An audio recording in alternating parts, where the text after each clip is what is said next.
I guess I'll start. I'm Elijah Meeks. I'm a principal engineer at Confluent.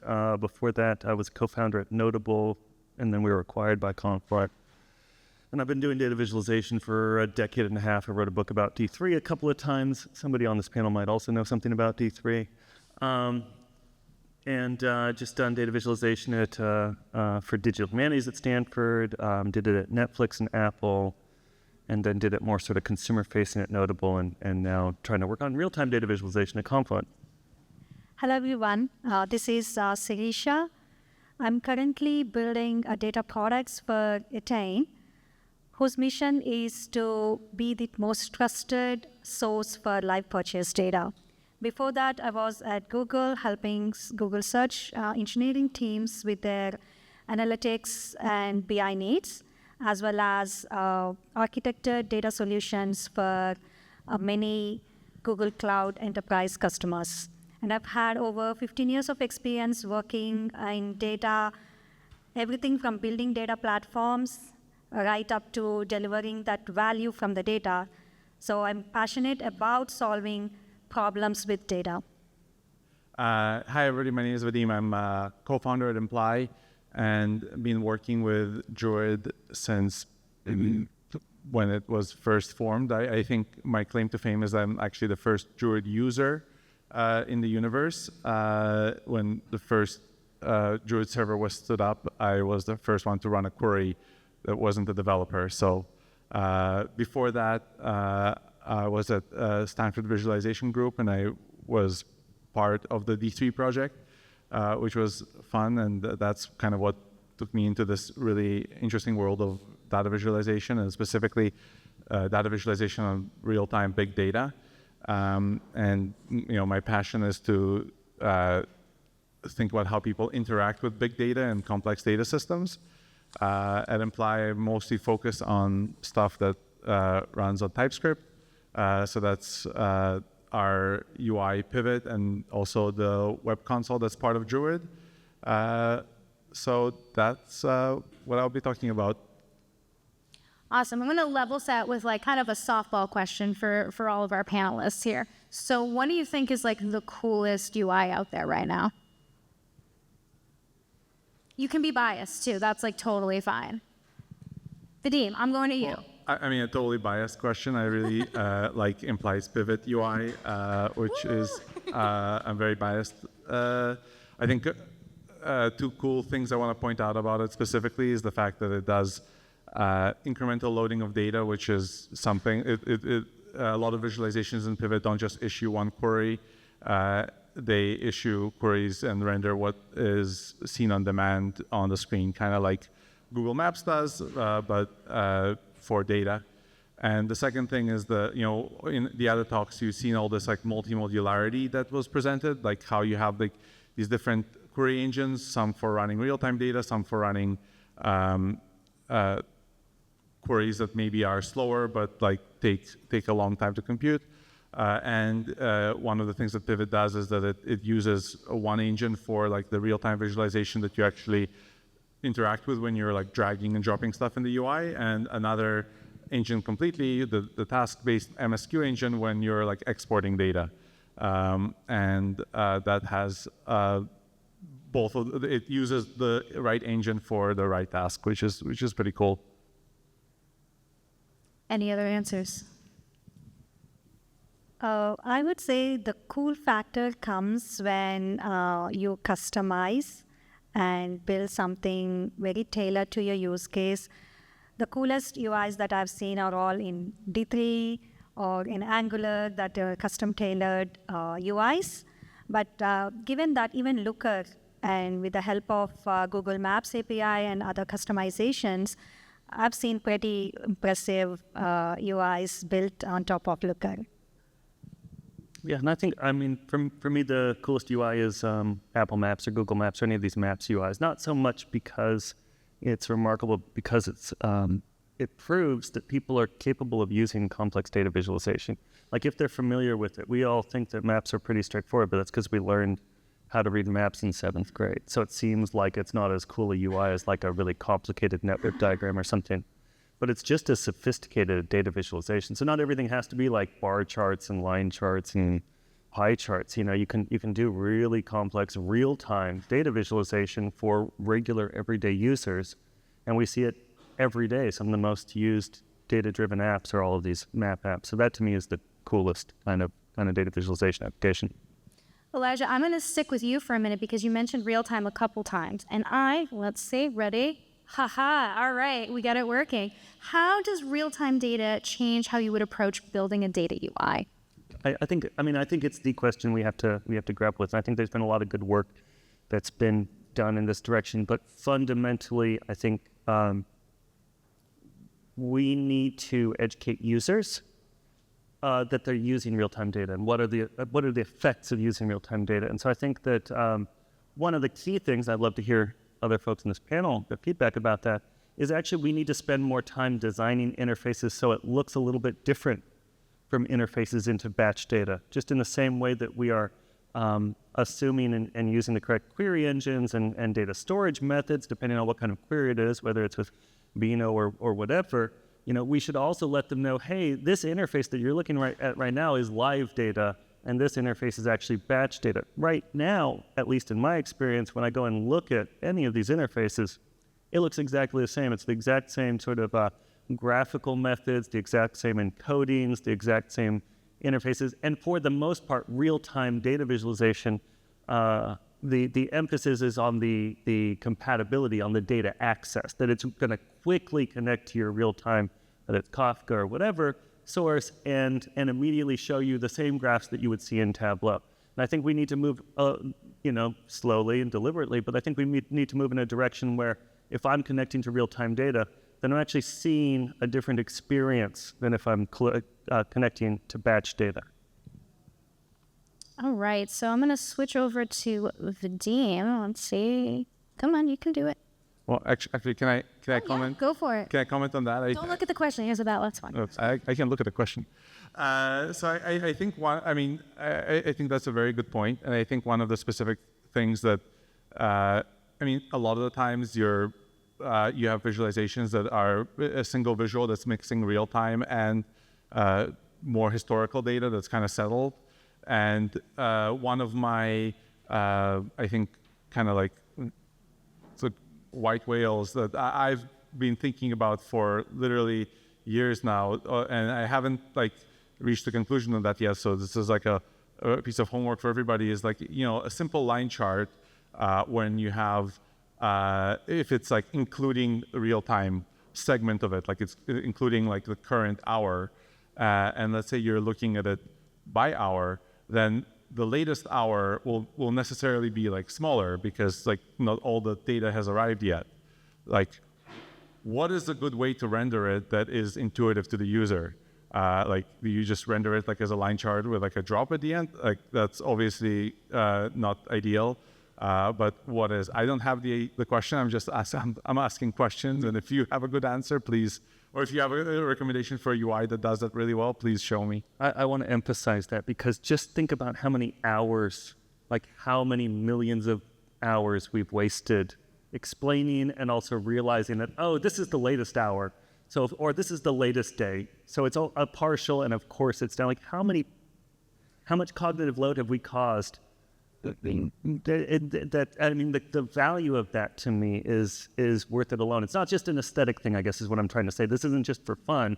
There's actual damage being caused because everybody's looked at a chart that's a real-time chart and seen the most recent part of it and be like, oh, it looks like things are down. Oh, wait, no, they're not. This is a partial. And we're forcing that on our users as long as we don't come up with a way of dealing with that. I totally agree. And that's where the right granularity for the visualizations becomes really important. What makes sense for the users? It's not only at the hour level, right? It happens even if you are doing batch visualizations with years.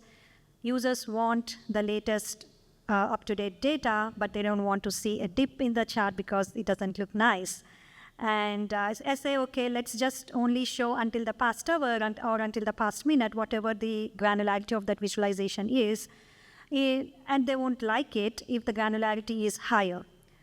So if it is month, they don't want to lose the latest month's data. So one way I address that is by segregating that into separate charts. So you have the historical, so it's a month and hour granularity, and which is like a complete hour, and then the latest data in the last 1 hour by minute can be shown in a separate visualization. That way, depending on the use case, they can actually tap into the specific visualization that they want to present to others in the team. Already getting good tips on this panel, and I love it. All right, Vadim, going back to you. What was the inspiration for the Explore view on Druid console? Yeah, I mean, the Explore view on the console that was briefly demoed at the other in the earlier talk was. I mean, the inspiration for it is Pivot. It's kind of like a micro pivot, and the idea behind it. I mean, Pivot is a very complicated UI that lets you do a lot of very specific things.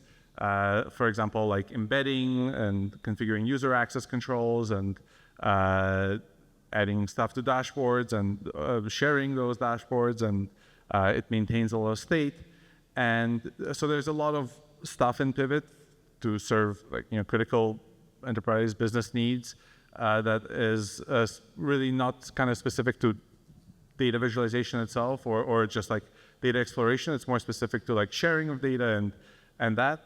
And the Explore view in the console is kind of like a very small pivot that only does the actual data visualization part for like very quickly looking at what's happening in my data set. I mean, oftentimes you can run a SQL query just to check what's going on, but like you can't really visualize like a line chart from just seeing a table of data. So it was an attempt to make something that was very small and lightweight, but could be useful for understanding what's going on in the data. And it has no overhead. It doesn't store any state. It doesn't, it's not like an enterprise UI.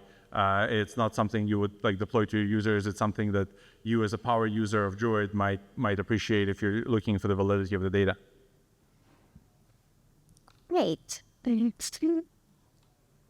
All right, Sirisha, this one is for you as one of our published authors here on stage. You wrote a book, Data Storytelling, a couple years ago. What are some of the biggest changes you've seen in the UI scene since you published?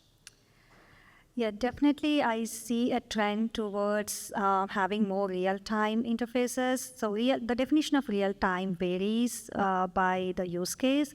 In many cases, hourly data updates, visualizations could be real-time, but in the cases of monitoring or in healthcare systems or financial systems and so on, so that real-time could be per minute, and that's where platforms like Druid can help to bring out that real-time analysis and data. So the trend has always been like, we want the latest up-to-date information. But at the same time, the UI layers need to be as lightweight as possible, and all the processing, whatever minimum processing that we need to do, has to go down or push down into the data platform, so that you can leverage the power of those platforms. So Druid is a great example, and we have similar other platforms as well. And we don't want to be doing a lot of transformations, aggregations at the front-end layer. So that's one thing. The other piece is in terms of just how we design the UIs. Over the years, it's been decades as well, like the best practice of visualizations and everything. There's an increased awareness. We are not debating those things again and again. And a lot of the tools have great defaults that make building good visualizations simpler in a simple way and in an easier way. But at the same time, we have to focus on the narrative. Like, what are those different visualizations need to tell to the user. So what is the narrative? So that's not something that is not automated yet. The defaults cannot tell you, give you a cohesive story.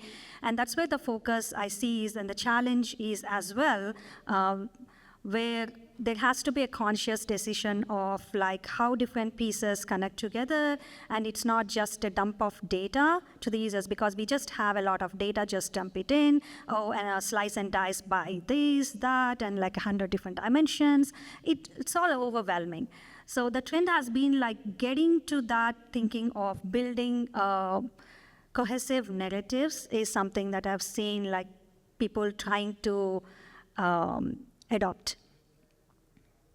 Awesome. So Elijah, this one is going to be directed at you, but I feel like everybody on this panel is going to have an opinion on this. Should all analytics UIs have real-time data in them? I mean, that's a great question. So yes, the short answer, yes, Doug.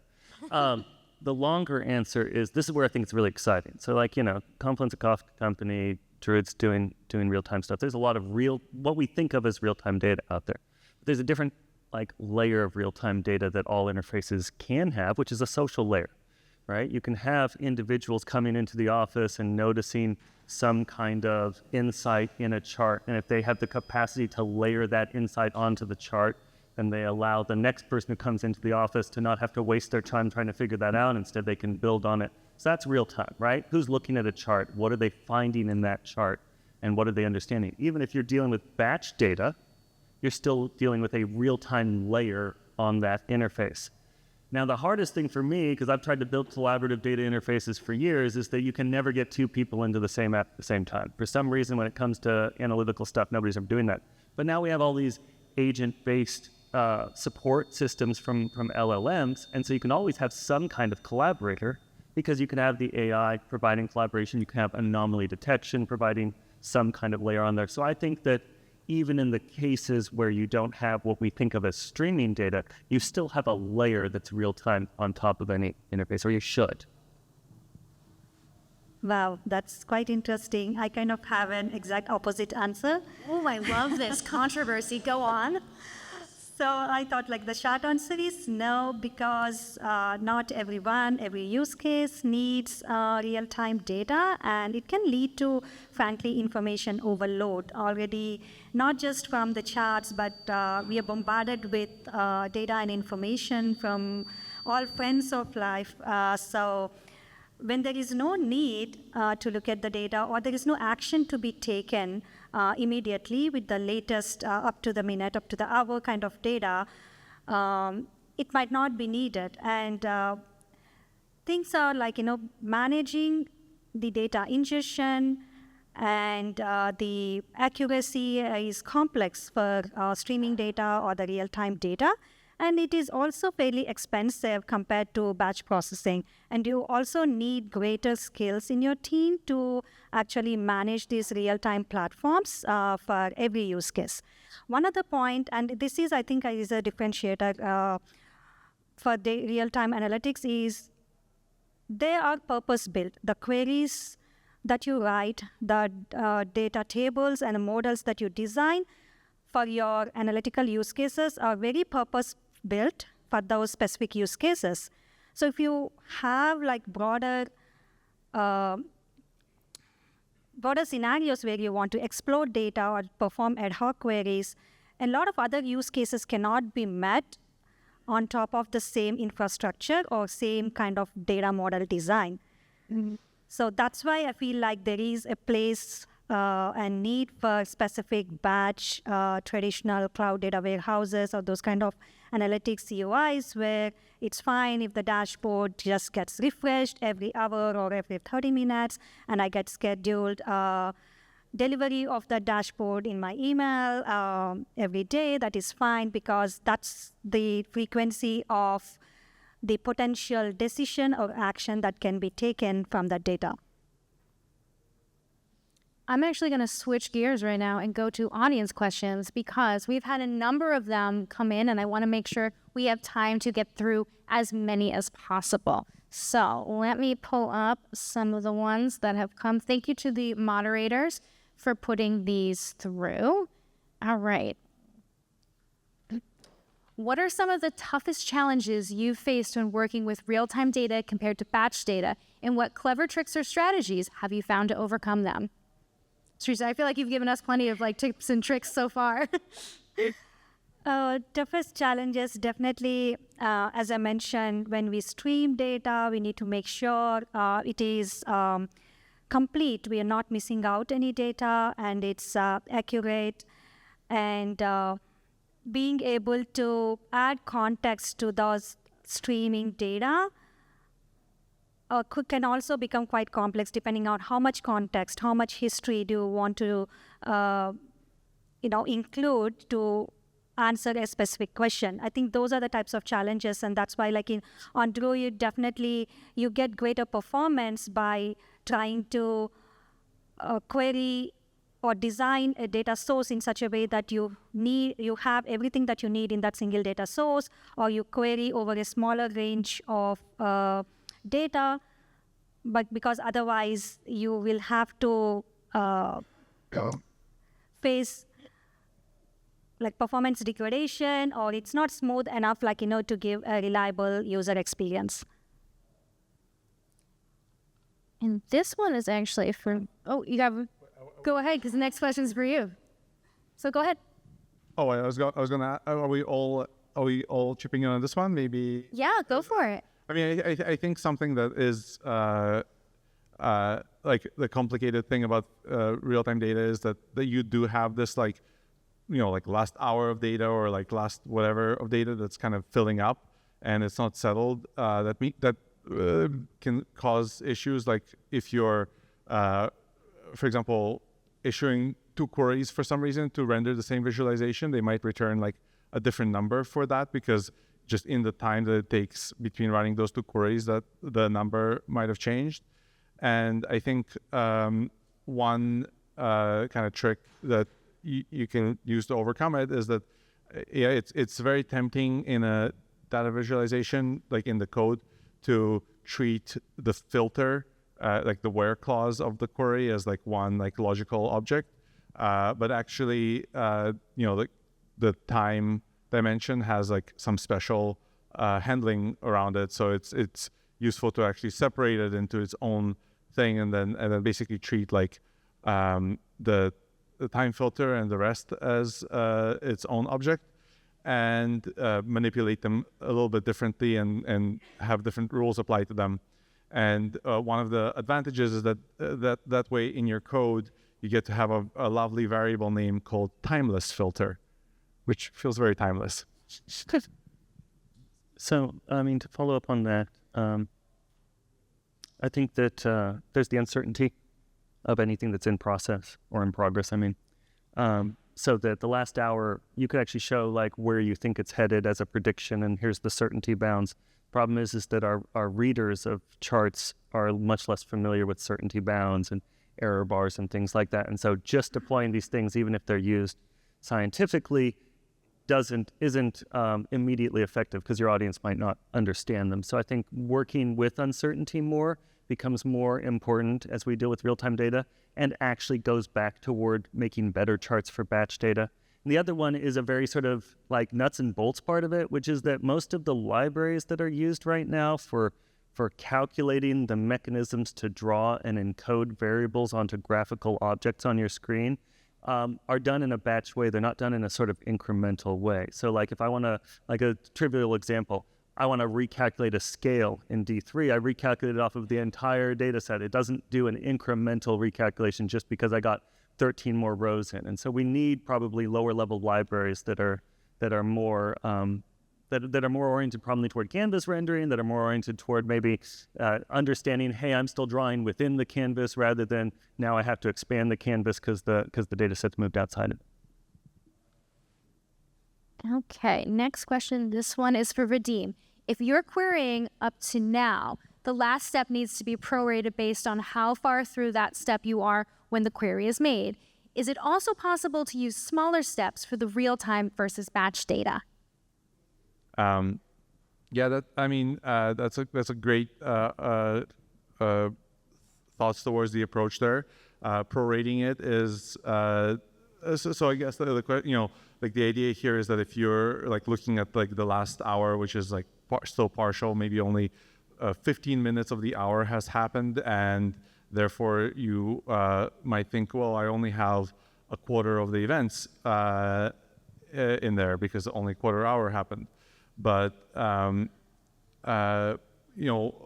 of like the prorated thing is something that we tried once. I can tell you right now that the problem with that is that you might have a non-additive metric. Like if it's count, maybe you can prorate it, but if it's count distinct, then maybe you can't multiply that by 4 because that will probably go way higher, because in the first 15 minutes you probably had like roughly all, it's very unclear how many of the active users or whatever of your app happened in the first 15 minutes of an hour versus like the whole hour. And then you end up not prorating certain metrics, and then you have this thing where depending on which metric you select, you it shows it differently. And then if about querying it at a finer time granularity, that has the problem that then your scales are kind of messed up, because the amount of people per minute, let's say users per minute, is not comparable to the number of unique users per hour, just because, again, of how these things work. And that doesn't even work with count unless you prorate it. So it's definitely a challenging one, and I think it could potentially be solved with like tooltips and helper text and stuff like that. But then, I think when you're thinking about adding lots of helper text and tooltips, maybe you're going down the bad design path. Okay, we only have a couple minutes left, so I'm going to ask you one more question. And if your question did not get answered, we've captured it, and we will make sure to get that answered after Druid Summit for you. So, to each person on the panel, what is one prediction or hot take, God, I love a hot take, for the future of data visualization applications? Future of data visualization applications. I think that we're at a kind of a stagnant moment right now. I think when you look around, everything that we're building looks kind of the same, and that's probably a good thing. It means that we've come to, I think, as you were saying, a sense of what works and what doesn't. And so my hope, maybe it's not an expectation, but my hope is that now we start to get experimental again. So maybe we start to see more animation. Maybe actually what we do is we indicate that the current hour is in progress, and we don't try to predict it. We don't try to program it. We just signal better. We just give a little blinking, flashing light on it. So maybe we bring back blink text. That's not my prediction, though, or my hope. But I think, though, that it's a time now. Data visualization has gotten a little bit, has stabilized. And you don't see as many of the experiments as you were seeing maybe 5 or 10 years ago. And so maybe we start to get back to that, working specifically with real-time data. That's a hope I've got. What I have is not a prediction, but maybe a wish. So data visualization should meet the user where they are, right? So that's what we are doing right now. But what I hope that can be done is lift the user up to a higher level.